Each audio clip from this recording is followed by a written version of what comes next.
कांग्रेस के वरिष्ठ नेता रणदीप सिंह सुरजेवाला ने खट्टर और दुष्यंत सरकार को घेरा।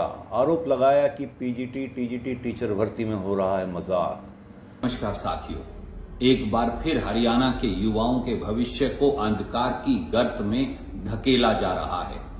खट्टर साहब और दुष्यंत चौटाला आए दिन युवाओं से नए नए तरीके से बदला लेते हैं। कौशल रोजगार निगम के माध्यम से 2069 पीजीटी और टीजीटी बच्चों को नवंबर 2022 में भर्ती किया गया। अब जून 2023 में कह रहे हैं कि उन अपॉइंटमेंट लेटर्स के कोई मायने नहीं और उन्हें सिरे से खारिज कर दिया जाएगा। दूसरी तरफ एचएसएससी के द्वारा जो 2019 में एडवर्टाइजमेंट निकाली गई थी पीजीटी और टीजीटी के बच्चों की, उसे खारिज कर दिया गया। 2022 में फिर नया इश्तेहार निकाला गया, फिर उसे कोर्ट के अंदर उलझा दिया गया। 40 से 50 हजार हरियाणा के लड़के और लड़कियां धक्के खा रहे हैं, ओवर एज हो गए हैं, परंतु कोई नौकरी नहीं। ना कौशल रोजगार निगम से नौकरी, ना एचएसएससी से नौकरी, ना 2019 की पीजीटी टीजीटी की नौकरी, ना 2022 की पीजीटी टीजीटी की नौकरी। और अब एक नया तुगलकी फरमान जारी हो गया। कहते हैं कि नया ऑब्जेक्टिव टेस्ट और स्क्रीनिंग होगी, उसके लिए सॉफ्टवेयर तैयार किया जाएगा। दुनिया में शायद ये पहली सरकार है जो सॉफ्टवेयर पीजीटी टीजीटी के लिए तैयार करेगी और फिर भर्ती करेगी। खट्टर साहब, दुष्यंत चौटाला जी, आए दिन बच्चों के भविष्य से खिलवाड़ बंद करिए। 2019 से जो हमारे बेटे बेटियां ओवर एज हो गए उनका क्या? 2019 की भर्तियां क्यों नहीं हुई? 2022 की भर्तियां क्यों नहीं हुई? कौशल रोजगार निगम के जो 2069 पोस्ट की अपॉइंटमेंट जारी हुई, उन्हें नौकरियां क्यों नहीं दी जा रही? कब तक बच्चों के भविष्य से मजाक चलेगा? हरियाणा के युवा आपको कभी माफ नहीं करेंगे, क्योंकि आए दिन बच्चों के भविष्य से खिलवाड़ अब हरियाणा को मंजूर नहीं। अब आपके जाने का, विदाई का समय आ गया है। धन्यवाद, जय हिंद। कांग्रेस के वरिष्ठ नेता गौरव वल्लभ ने आरोप लगाया, बीजेपी सरकार महंगाई पर फैला रही है भ्रम। उन्होंने पूछा है कि क्या रोजमर्रा की चीजों पर महंगाई भी हुई है कम?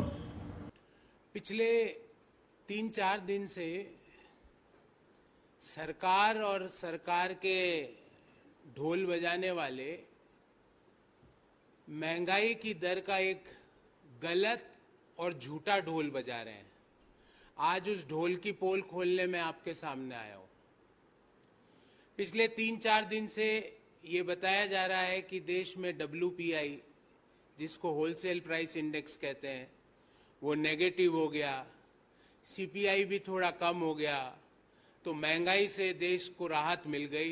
ये बड़े बड़े अक्षरों में ढोल बजाया जा रहा है और कई जगह उस ढोल को बड़े बड़े अक्षरों में लिखा भी जा रहा है। आज मैं उसी आंकड़ों की ढोल की पोल खोलने आपके सामने आया हूं। नेगेटिव होलसेल प्राइस इंडेक्स कुछ एसेंशियल कमोडिटीज में हुआ, पर मैं आपसे पूछता हूं, क्या एक भी एसेंशियल कमोडिटी की कीमत में कोई कमी आई? आंकड़े छोड़ दीजिए, आंकड़ों की बात अभी करूंगा 5 मिनट बाद। वेजिटेबल्स, फ्रूट्स, ऑयल्स, सीरियल्स, इसमें WPI या तो नेगेटिव आया, और नेगेटिव भी छोटा मोटा नहीं, डबल डिजिट नेगेटिव। पर क्या सब्जियों के दाम आपको कम होते दिखे, या देश में किसी और व्यक्ति को कम होते दिखे? क्या अनाज के दाम किसी को कम होते दिखे? पेट्रोल नेगेटिव WPI में था, क्या पेट्रोल और LPG, जिसका कि नेगेटिव WPI है, क्या पेट्रोल और डीजल और LPG का दाम 1 पैसा भी किसी ने कम होता हुआ देखा? आंकड़ों की बात आंकड़ों से करूंगा और आंकड़ों को ही डिफ्यूज करूंगा, और सारे आंकड़े भारत सरकार के हैं। तो क्या हो रहा है?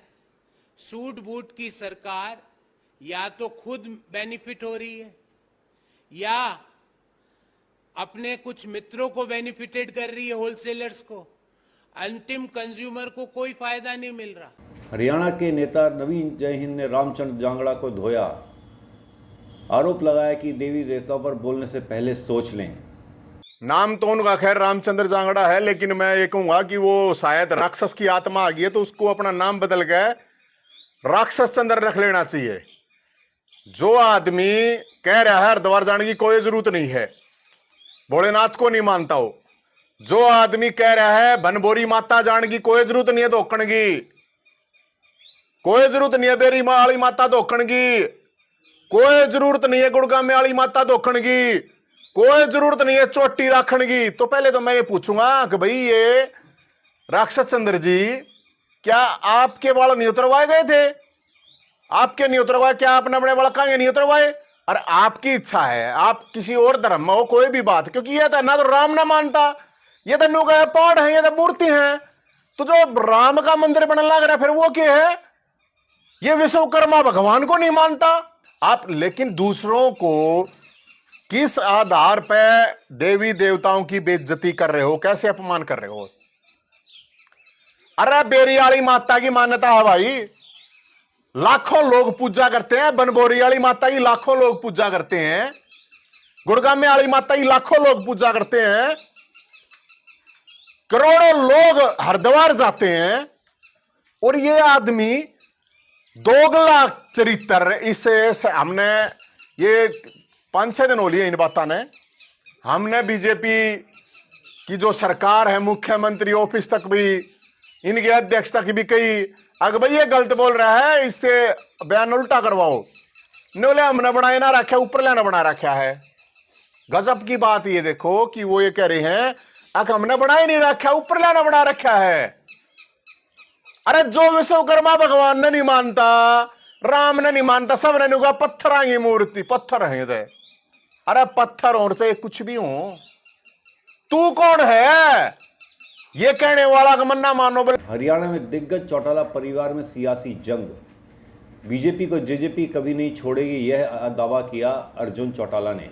हरियाणा में पिछले कई दिनों से बीजेपी जेजेपी गठबंधन के टूटने की चर्चाएं चल रही हैं। इन चर्चाओं के बीच ही इनेलो नेता अर्जुन चौटाला ने जेजेपी पर तंज कसा है। अर्जुन चौटाला ने कहा कि बीजेपी जेजेपी गठबंधन में जो रार पड़ी है, यह एक न एक दिन फूटकर आनी ही थी। दिग्विजय मेरे बड़े भाई हैं, ये गठबंधन में भी होकर यही बात कहते थे कि दुष्यंत को मुख्यमंत्री बनाओ। क्या बीजेपी वाले इसे सहन करेंगे?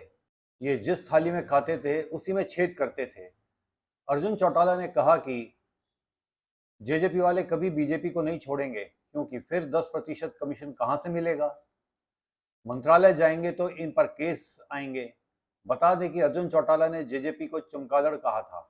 अर्जुन ने कहा कि यदि गठबंधन चला गया तो इनको पैसा कहां से आएगा? इनकी मजबूरी है बीजेपी में ही रहना। इसके जवाब में दिग्विजय चौटाला ने कहा था कि कर्ण और अर्जुन मेरे भाई हैं, परंतु अब उन पर भी अपने पिता अभय चौटाला के व्यक्तित्व का प्रभाव पड़ना शुरू हो गया है। दिग्विजय ने जवाब में कहा था कि हम चमगादड़ सही, मगर मेरे चचेरे भाई कर्ण और अर्जुन तो कोहिनूर के हीरे के समान हैं। वे दोनों खुद भी कामयाब हों और अपनी पार्टी को भी कामयाब करें। मेरे दोनों भाई चाचा अभय चौटाला के राजनीतिक पद चिन्हों पर चल रहे हैं और भद्दी शब्दावली अब उनके भाइयों के व्यक्तित्व में आ गई है। पंचकुला से सटे जीरकपुर से बाइक चोरी करने वाला गैंग गिरफ्तार। दिलचस्प बात, बाइक चोरी करने वाले गैंग में पढ़े लिखे युवक थे शामिल और नशे के लिए करते थे चोरी। डेप्टी स्टाफ की टीम ने इंस्पेक्टर निर्मल के नेतृत्व में 2 व्यक्तियों को गिरफ्तार किया, जिनसे मोटरसाइकिल चोरी की 16 वारदातें हुई। 11 वारदात पंचकुला की है, 5 वारदात मोहाली। सर कहाँ से जो मोटरसाइकिल बरामद हुई? ये अलग अलग एरिए से है, ये सेक्टर 2 की है, कुछ 4 की है, अलग अलग जगह। तो कब से सर ये काम कर रहे थे और कितनी मोटरसाइकिल पंचकुला की है और कितनी अलग स्थानों की है? ये मार्च से चोरी कर रहे थे यहाँ पे, और ये 11 पंचकुला की है और 5 मोहाली की। सर ये सिर्फ मोटरसाइकिल को टारगेट करते थे या कुछ और भी वाहन? अभी तक तो मोटरसाइकिल चोरी की ही वारदात का खुलासा हुआ है इनसे, बाकी अभी चल रही है पूछताछ। क्या नाम क्या है जी? प्रिंस है और जगजीत। तो ये कहाँ के रहने वाले हैं? ये जीरकपुर के रहने वाले हैं जी, एक मोहाली का है, एक जीरकपुर। सर और भी किसी वारदात में शामिल है सर इसके अलावा? अभी व्हीकल थेफ्ट का ही मामले इनके सामने आए हैं, पुराने व्हीकल थेफ्ट की अभी तक तो और दूसरी कोई हिस्ट्री नहीं। सर कितने रिकवर किए हैं और कितने अब रिकवर करने बाकी हैं, कितने मामलों में शामिल हैं? हमारे पास 7 मोटरसाइकिल हमने रिकवर की है। हमारी पंचकुला की 11 वारदातों में उन्होंने आइडेंटिफाई किया है। 5 वारदातें मोहाली में और टोटल 16 वारदातें। हमने 2 मुकदमों में उनको अरेस्ट किया है। 5 जो नंबर है उनको आइडेंटिफाई कर दिया। तो ये जो वारदातें हैं सर, ये दोनों लोग करते थे या और लोग भी इनके साथ शामिल थे? नहीं, ये दोनों लोग करते हैं। ये दोनों लोग स्टार्टिंग में पहले ये ऑटो से आए हैं, उसके बाद ये चीज़ जो मोटरसाइकिल चोरी करके लेके जाते थे, फिर दूसरी बार उस मोटरसाइकिल पे ही ये आते थे। तो कहाँ बेचते थे, किसको बेचते थे? ये लोकल में ही है, मतलब लोकल जीरकपुर में ही ये आगे किसी को सेल कर देते थे। कबाड़ी को इन्होंने सेल किया था, तो बाकी अभी उनके चल रहा है उसका इन्वेस्टिगेशन। तो जहाँ पर बेचा जाता था चोरी की मोटरसाइकिल, क्या उनसे पूछताछ की जाएगी, उनको भी गिरफ्तार जी, किया जाएगा?